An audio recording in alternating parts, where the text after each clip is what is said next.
Ano ang gagawin mo pag nagkaroon ka ng ganito? Kasi yung account ko nagkaroon ng flag content. So, hindi ko expected na meron akong mababiolate sa mga rules ni Meta. Kasi yung na-post ko na yun, simpleng picture lang naman. Pero hindi ko alam bakit naging flag content siya. Siguro nga may nakita si Meta na hindi kaya-aya dun sa pictures, kaya ganon.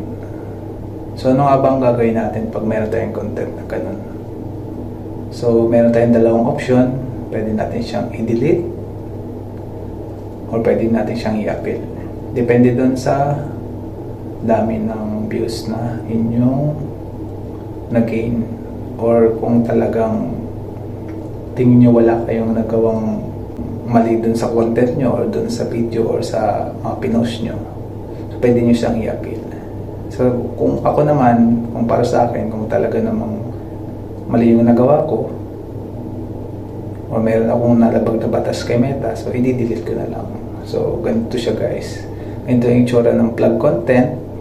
Tapos, meron siya dyang nakalagay na ayan, manage the content.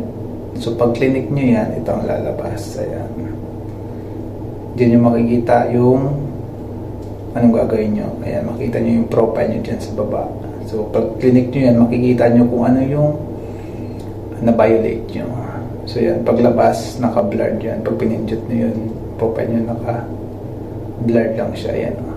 Yan. So, after yan, may option dyan sa baba, take an action. Ayan. Tapos, magbasa nyo rin kung ano yung mga impact nyo dun sa account nyo. Andyan lang. Tapos, ayan, kung gusto nyo i-delete, delete nyo lang. Kasi sa akin, ginawa ko, dinelete ko siya kasi nga, picture lang naman siya. Tapos, para hindi na ako magkaroon ng restriction.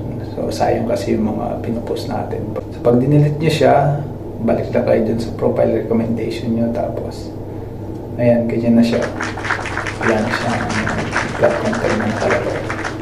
So, ganun lang naman siya kadali guys. So, huwag kayong mag-alala kung meron kayong plug content na violation. Pero depende pa rin sa inyo yun. Kung tingin nyo talagang wala kayong nagawa, so pwede nyo siyang i-appeal. Punta lang kayo sa support inbox. Gagawin ko na lang yun ng ibang tutorial. So, pag tingin nyo naman na hindi naman ganun kadami yung view or kung picture lang naman yun or nasa inyo pa rin yung decision, delete nyo na lang para wala na ganong problema. So, sana guys, nakatulong yung video na to at follow me for more. Bye-bye.